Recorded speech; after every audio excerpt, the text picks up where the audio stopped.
Este podcast tem o apoio de Login, agência de marketing digital para a indústria da moda. e de Easy Souls, fabricamos solas, com histórias para contar. Este é o mais famoso podcast sobre calçado. Todas as terças-feiras, Pedro Fonseca e Rui Oliveira falam sobre o dia-a-dia da indústria, as notícias, o design, a tecnologia e, mais importante, as pessoas por detrás da indústria. Aperte os seus sapatos e ouça o podcast com um novo episódio todas as terças-feiras. Este podcast tem o apoio de Vapsol, always a step ahead. Sejam bem-vindos ao 10º episódio do mais famoso podcast sobre calçado. Meu nome é Pedro Fonseca, tenho comigo Rui Oliveira. Olá, Rui. Olá, Pedro. Hoje temos um convidado, trata-se de Humberto Oliveira, diretor-geral da Elastron. A Elastron é uma empresa que exporta para mais de 80 países e com uma faturação superior a 50 milhões de euros. Na indústria do calçado, a Elastron comercializa principalmente peles e tecidos. Humberto, obrigado por ter aceitado o nosso convite. Na vossa área de negócios para a indústria de calçado, o que é que mudou na última década? Quais é que foram as principais alterações? Muito obrigado pelo vosso convite e pela vossa simpática oportunidade de poder conversar um pouco com vocês. Nos últimos 10 anos, que passaram muito rápido na nossa indústria, houve um especial foco em perceber o que é que realmente o mercado do consumidor final precisa. Nós temos uma indústria que em Portugal que é caracterizada por trabalhar por subcontratação e que trabalha com grandes marcas e portanto a necessidade no final será de satisfazer o que estas grandes marcas precisam. Nós sabemos que as grandes marcas sofrem uma grande pressão a nível de responsabilidade social e ambiental. Sabemos que também tem uma grande necessidade de uma grande ferramenta digital e que no meio disto tudo temos que integrar com pessoas, porque empresas são pessoas e estas grandes marcas também são pessoas. E portanto a nossa maior preocupação foi que seria integrar todas estas ferramentas que vão desde o produto, passando por certificação, pela digitalização, pela integração de novas tecnologias e sabê-las transpor e comunicar bem numa relação de proximidade com os clientes, não esquecendo que são pessoas. Portanto, esta abordagem é uma abordagem muito complexa que tem a ver com a mentalidade da própria empresa, da cultura da própria empresa. Temos que ter pessoas que estejam disponíveis e que se entreguem a este trabalho com muita vontade para que esta mensagem seja passada de uma forma verdadeira e genuína. Porque se as pessoas que estão à frente do projeto não sentirem genuinamente e não acreditarem no que estão a fazer, a mensagem não é uma mensagem que vai passar com a verdade que nós queríamos. Portanto, não lhe consigo responder de uma forma prática, mas consigo responder de uma forma conceitual. A complexidade é mesmo esta, é conseguir fazer uma demonstração a 360 graus de todos estes conceitos. Vocês comercializam peles, couro, para a indústria de calçado e ao longo dos últimos anos temos assistido a vários movimentos, quer de ativistas pelos direitos dos animais, quer por questões de sustentabilidade que se manifestam contra a utilização de peles de animais, de couro, na indústria do calçado. Mas faz sentido aproveitar a pele que fica da indústria alimentar, que se não for reaproveitada vai parar a aterros. Humberto, o couro é ou não um material sustentável? Como é que ficamos nesta discussão? Qual é a sua opinião? A minha opinião está relacionada com um dilema e com duas forças que se encontram a meio do caminho. Viabilidade versus sustentabilidade. O mundo tem que ser sustentável, mas também tem que ser viável. E embora aqui a mensagem talvez não seja a mesma, a verdade é que o consumo de carne continua a aumentar em todo o mundo, porque há países emergentes que têm uma população muito mais numerosa que nós, na Europa, e essas continuam a crescer e agora começam a ter acesso ao consumo da carne. E o que o costume faz, com uma tradição de centenas de anos, não é mais do que fazer uma economia circular. Essas peles, como disse o Pedro e bem, elas serão descartadas dos animais e serão subterradas.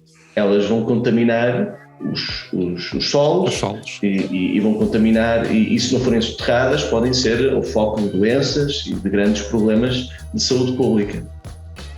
De uma forma muito digna, os costumes honram o consumo da pele, porque essa pele existe porque consumiu-se carne, essa pele não existe porque se mataram as vacas para tirar o couro, e portanto de uma forma muito digna e hoje em dia de uma forma muito tecnológica e mais sustentável do que a maior parte das pessoas julgam, os costumes reciclam este produto.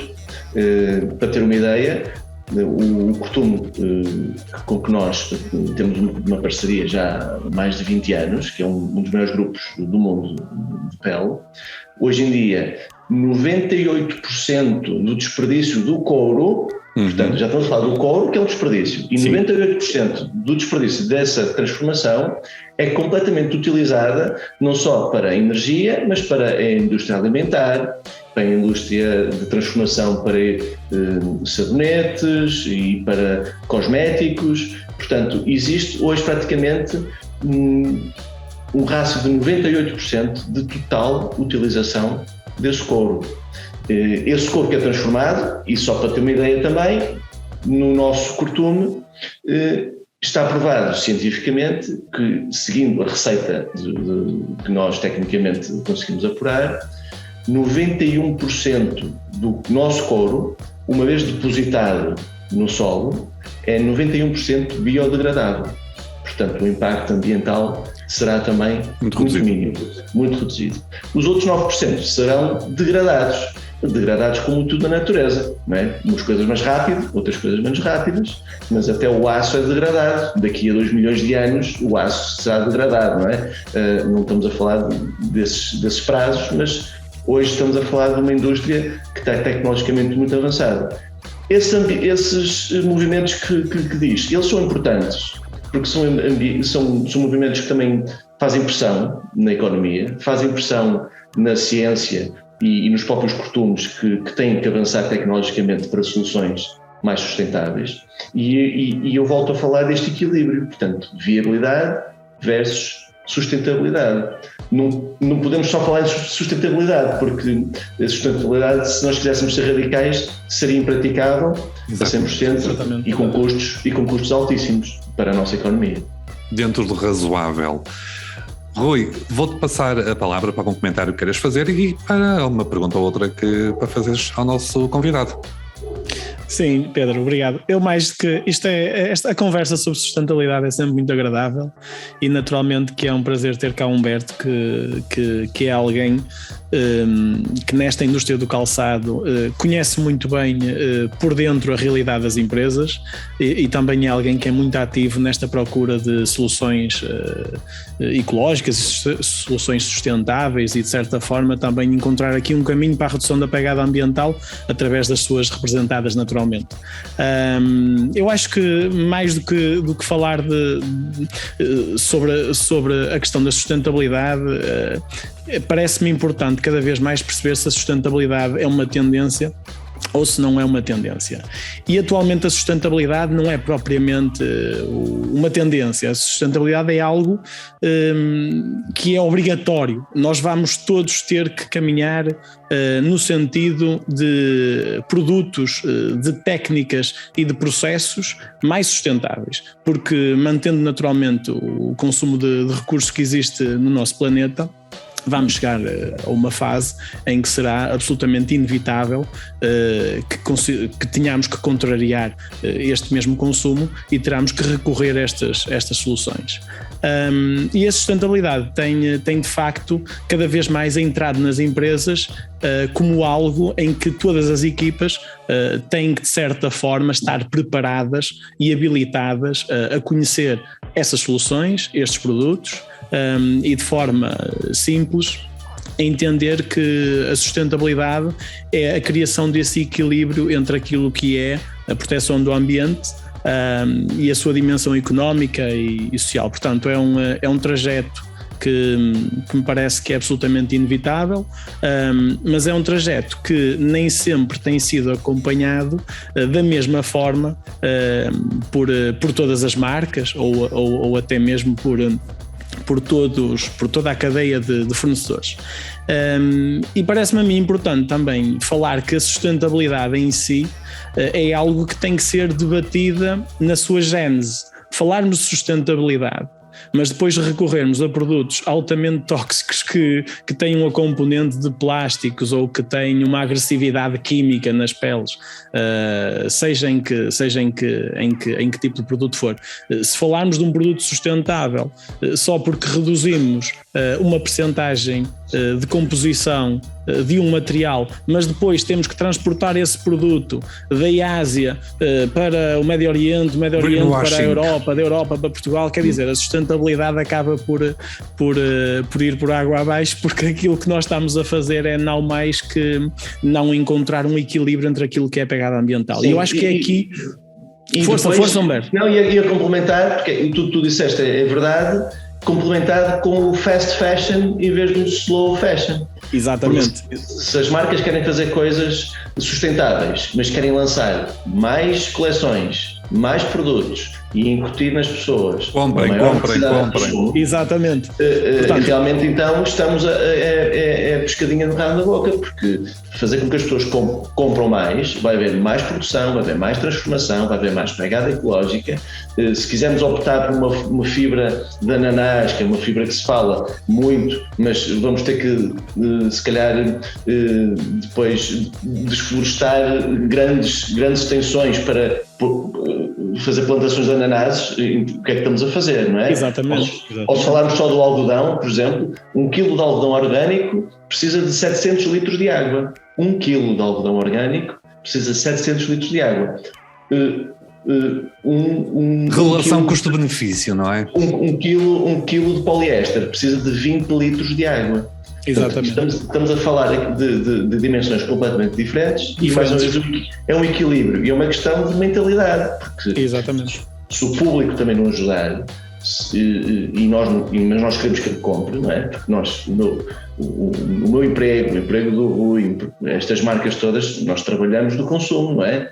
Sem ele não temos lugar no mercado.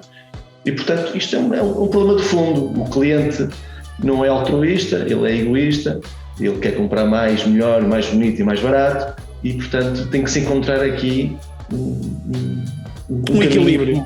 Não é? Um equilíbrio que é complexo. Exatamente. Eu acho, sem dúvida, Humberto, e a questão até mesmo da sustentabilidade vai muito além do próprio material ou da matéria-prima ou do produto que nós estamos à procura, como disseste e muito bem, mas tem tudo a ver com um conceito e com aquilo que uma conhecida marca, por exemplo, francesa, ao ter lançado a sua marca, entendeu como explicar exatamente o processo desde a sua origem até ao consumidor final, o que é que fazem para promover precisamente esta redução da pegada ambiental, o produto sustentável, as boas práticas, por exemplo, o local onde é recolhida a matéria-prima, terem uma relação muito próxima com estas pessoas e com estas cooperativas, de forma também a eles próprios terem alguma garantia que estão a cumprir as regras e os regulamentos, mas a sustentabilidade vai um bocadinho mais para além disso. Por exemplo, a questão da digitalização dos processos, não é, que estamos a falar, ou a eliminação, por exemplo, de substâncias químicas mais agressivas ou que tenham um impacto cancerígeno, por exemplo, e tóxico no produto, a própria redução dos resíduos na produção ou das operações de fabrico.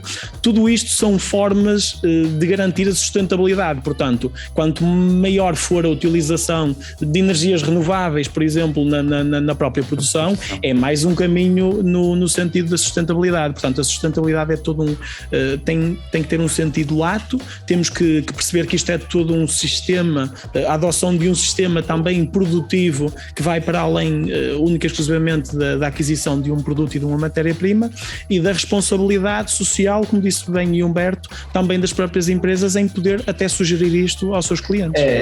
A mensagem tem que ser bem passada, vai ser um trabalho de gerações, porque é preciso aculturar bem as pessoas saberem o que é as pessoas também têm essa responsabilidade, não é? E, portanto, é um processo lento, mas a mensagem, como o cliente que tu disseste francês e bem, de explicar às pessoas saberem o que é, de onde é que vem, como é que foi feito, porque é que foi feito assim, não foi feito de outra forma, não é? E depois haver um equilíbrio nos preços, porque normalmente as pessoas hoje parece que têm que pagar mais por uma coisa sustentável. É como a fruta biológica, temos que pagar mais para termos uma maçã que é tratada biologicamente. Portanto, e não é justo. Portanto, nós temos que tratar isto de uma forma mais democrática. E eu vou pegar no exemplo da empresa francesa que o Rui deu, que eu não sei qual é que é, mas eu julgo que é excesso, não sei, nem quero saber, mas eu julgo que é exceção à regra, que a maior parte, e quero a vossa opinião também sobre isto, que a maior parte das marcas, as principais, as maiores, que veem a questão da sustentabilidade neste momento já como uma questão de responsabilidade social / marketing. Portanto, têm que dar isso aos clientes para parecer bonito, para parecer bem, para ficar bem, para vender. Eu não sei se é essa a vossa opinião também, na maior parte das marcas. Eles têm que dar isso, mas isso vem só depois do lucro. Porque elas sem lucro não conseguem fazer o resto. E enquanto há marcas que são mais genuínas nesse projeto, que vão de uma forma mais profunda, e o Rui vai poder falar melhor disso do que eu, porque ele acaba por fazer o produto para eles e percebe depois o grande impacto, mas daquilo que eu percebo quando eu apresento os produtos, o lucro está antes, o preço está antes. Se for possível, sim. Se não for possível, faz-se uma parte, ou só até mesmo uma pequena parte, para fazer uma boa campanha de marketing, uma boa capa, um bom invólucro, para depois uma grande parte da produção ser a tradicional. Mas aí o Rui também poderá contribuir com a experiência que tem com as marcas, não é? Rui. Não será assim? Será assim e de facto há sempre, todos nós sabemos perfeitamente que uma empresa existe precisamente para gerar riqueza e existe precisamente para gerar uma produção e para ter uma produtividade. É natural que as marcas, em primeiro lugar, antes de existir essa preocupação ambiental que é legítima e que é inevitável e que é extremamente importante, têm que ter condições de garantir que a própria empresa, ela própria, é sustentável financeiramente. Portanto, esse é o primeiro desígnio. É viável, esse é o primeiro desígnio. Sustentável, não é? Exatamente, qualquer empresa. Depois, existe este marketing associado à questão sustentável, que é marketing, sim, é verdade, mas também é uma realidade que ajuda e que promove precisamente esta questão de um ambiente mais limpo, mais clean e na redução de substâncias que tenham um impacto muito forte no ambiente, mas primeiro, naturalmente, que o lucro da empresa, o preço e depois esta questão de sustentabilidade, isso eu concordo em absoluto. Há exceções, como disse Humberto muito bem, há marcas mais tradicionais, há marcas que, digamos assim, não são marcas de consumo de massas, são marcas que têm um conceito muito próprio, muito definido. E fazem bandeira, muitas delas. Exatamente, e que nascem precisamente com uma variável distinta daquilo que são marcas como Adidas, como Nike, como marcas de consumo de massas em grande escala, mas o que é certo é que todas elas hoje em dia já estão a apostar nesta vertente. Isto aí é absolutamente inevitável. Por exemplo,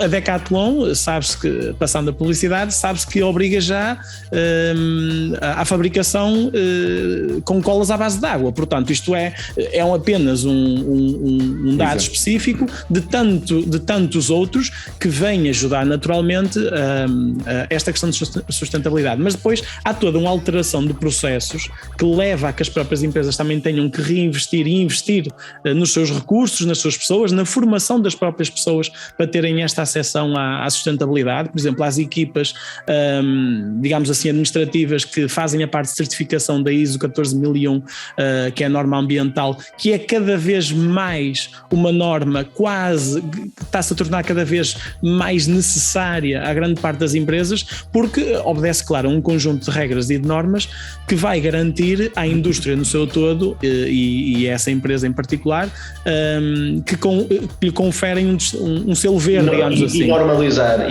exatamente, uma normalização.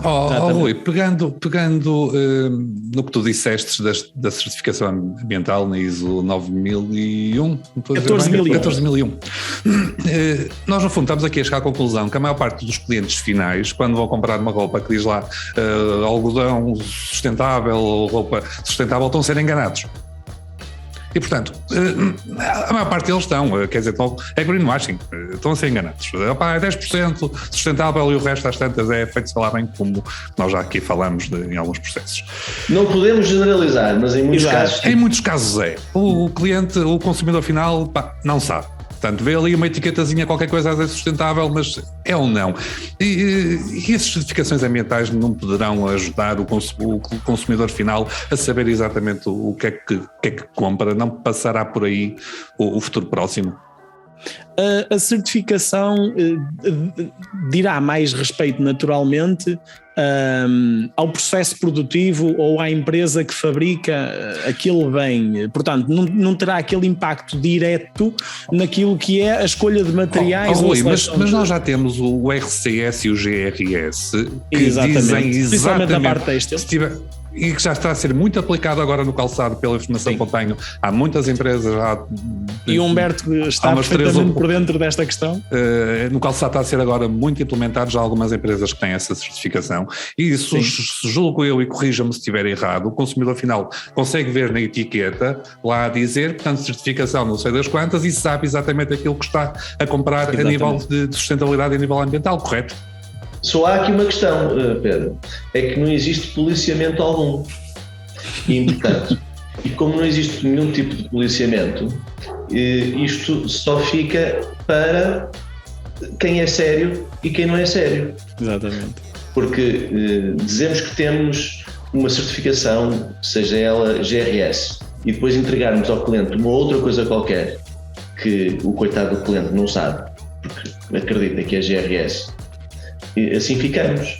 E, portanto, toda a gente é bem intencionada, toda a gente quer tomar uma direção, mas depois existe efetivamente uma grande responsabilidade e quase sagrada de quem é o pecador e quem não é o pecador.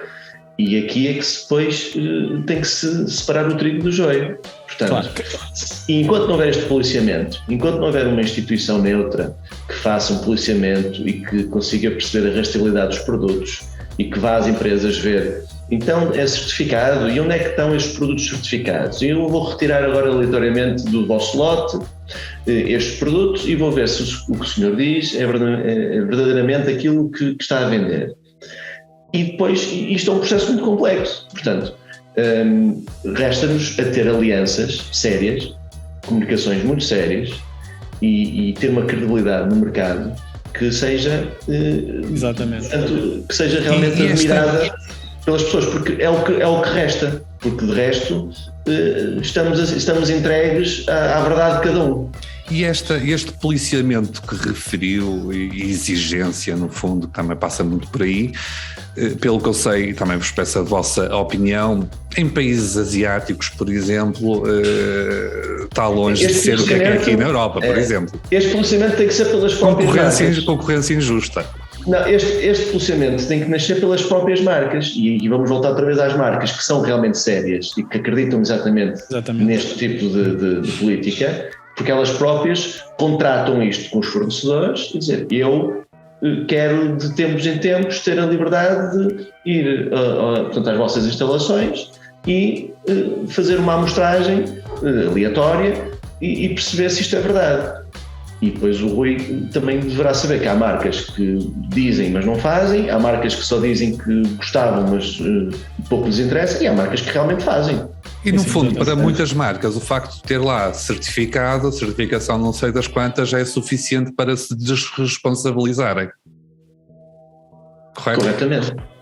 Existe uma abordagem ainda, parece-me importante referir que existe uma abordagem ainda a este conceito de sustentabilidade e dos materiais que estão a ser utilizados, que de certa forma, e compreendendo perfeitamente aquilo que o Humberto disse, nem sempre de facto reflete a verdadeira intenção daquilo que se passa para o público ou para o consumidor final. Portanto, há uma intenção de passar uma mensagem ao consumidor final, essa intenção é de facto passada através do marketing, da comunicação que é feita no produto, mas efetivamente muitas das vezes ainda estamos a uns passos de conseguir efetivamente ter como garantido que aquele produto, que aquele processo, que aquela empresa ou que a verdade de cada um, como diz o Humberto, é efetivamente verdadeira e efetivamente existe. Há aqui um caminho que, pronto, ainda estamos numa fase também, eu não diria inicial, já estamos numa fase, não diria que estamos numa fase inicial, mas estamos numa fase de aperfeiçoamento daquilo que é também o conhecimento, porque atenção, as próprias empresas precisam também de ter estruturas e pessoas capazes de fazer esta correta interpretação. Naturalmente que não parte só de uma marca ou de um fornecedor ter uma solução, parte também das empresas de terem quadros capazes de fazer a correta interpretação daquilo que é a sua utilização e eles próprios promoverem a utilização de alternativas que permitam naturalmente salvaguardar o ambiente. O ambiente não é de nenhuma marca é dona do ambiente, somos todos donos do ambiente, não é? Portanto, o ambiente interessa-nos a todos nós e eu acho que acima de tudo, esse é que tem que ser o desígnio de todos nesta questão de sustentabilidade. Uma maior exigência de todos. Isto tem a ver com exigência. As pessoas têm que exigir e têm que ter prova disso. Acho que sim. Nós estamos a avançar no nosso tempo. Rui, alguma última questão que gostasses de colocar ao nosso convidado? Porque senão eu ia colocar uma última e avançávamos para as notas finais. Se calhar podemos avançar já para as notas finais. Então eu vou colocar aqui uma última questão. O showroom da Elastron, que vocês chamam Chulab, correto? Tem um conceito um bocadinho algo diferente. Consegue explicar um pouco o vosso conceito do showroom? Nós tentamos fazer um showroom muito confortável, que as pessoas se sentissem verdadeiramente em casa. É um showroom que nós não estamos a cronometrar quanto tempo é que as pessoas estão connosco. Disponibilizamos tudo em forma digital e em forma física, todos os produtos que temos. Nós temos mais de 400 referências de produtos e estão todas lá no showroom. Portanto, é um local em que qualquer estilista, designer, curioso, cliente, alguém que realmente queira portanto, ver os nossos produtos, tem a oportunidade de estar fisicamente na presença deles, pode combinar, e como a Elastron tem desde pele a tecidos, a fogos, tanto naturais como têxteis, sintéticos de todo tipo, tem solas também de todo tipo, temos formas para essas solas também, portanto o cliente consegue num momento só, portanto, idealizar e em termos práticos conseguir ter tudo com acesso imediato. Portanto, no final da sua visita, ele, se quiser, inclusive pode levar consigo todos os componentes que viu e portanto a complexidade passa por aí, por ter tudo presente no showroom. Tem sido um sucesso dado a este encontro de conceitos, de conforto, mas ao mesmo tempo uma grande competência nesta disponibilidade. Vamos avançar para as notas finais. Rui, notas finais? Pedro, num breve resumo, mas também lançando um apelo, porque aquilo que falei há instantes sobre a questão do ambiente, o ambiente de facto é importante para todos nós, portanto também nos cabe a nós tomar algumas decisões quando fazemos a compra de um produto e de um artigo, e precisamente também ser exigentes na procura na verificação de que tipo de material é que estamos a comprar, mas ir de encontro a essa sustentabilidade. Portanto, parece-me a mim também muito importante que cada vez mais tenhamos esta consciência verde de comprar produtos mais amigos do ambiente, de comprar também e de ter algumas soluções ou alternativas que nos permitam, acima de tudo, pensar nesta questão. Depois, também dizer-te que existe um chavão que para mim parece-me que faz todo sentido. Portanto, não existe lixo, tudo é um negócio. Tudo é reutilizado, tudo é reciclado, tudo pode ser de facto esta ideia de que a matéria-prima é lixo uma vez que depois está cortada, depois de haver aqueles resíduos, não é lixo. Portanto, eu acho que, por exemplo, o oceano, o mar está cheio de matérias-primas muito valiosas, nós temos bilhões de plástico e como todas as indústrias que produzem desperdício, eu acho que temos que olhar com mais respeito para o lixo que se faz e encontrar novas formas e ter novas soluções para repensar os negócios, redesenhar as coleções ou até repensar propriamente a utilização desta matéria-prima, como o Humberto disse muito bem, por exemplo, 98% do couro já é utilizado. Portanto, isto é extremamente interessante e são notícias boas para todos nós que nos preocupamos com esta questão ambiental. Portanto, estamos no caminho de um mundo melhor e a nota final que queria deixar é essa e agradecer ao Humberto, que foi muito interessante esta conversa e gostei muito deste momento, sem dúvida alguma. Obrigado, Humberto. Obrigado uma vez mais. Algum comentário final que queira fazer antes de terminarmos? Queria agradecer uma vez mais e dar-vos os votos de sucesso, porque acho que é muito interessante vocês poderem trazer para o público temas que às vezes são um pouco conversados, ou que são só conversados entre o verdadeiro tecido industrial. Acho que é interessante o público geral poder ter acesso a este tipo de conversas mais técnico. É interessante, com certeza o vosso público não é só os fornecedores e os clientes, mas pessoas que trabalham nas fábricas, que também gostam de saber o que é que está a passar, que possam também eles terem uma crítica sobre o que está a acontecer, de saberem eles também voltar para os seus postos de trabalho e com uma consciência de que os rodeia, e acho que é uma ferramenta muito importante que tem uma aplicação na vida real das pessoas e por isso dou-vos o meu voto de sucesso e mais uma vez a minha gratidão por me terem feito este gentil convite. Muito obrigado. Nós é que agradecemos mesmo muito a sua presença aqui, que valorizou muito o nosso podcast. Rui, muito obrigado também mais uma vez pela tua presença. E chegamos ao fim deste episódio do podcast. Envie os seus comentários e sugestões para podcast@fialgueirasmagazine.pt. O mais famoso podcast sobre calçados está disponível nas principais plataformas podcast, por isso subscreva. Eu e o Rui estaremos de volta na próxima terça-feira com mais um episódio.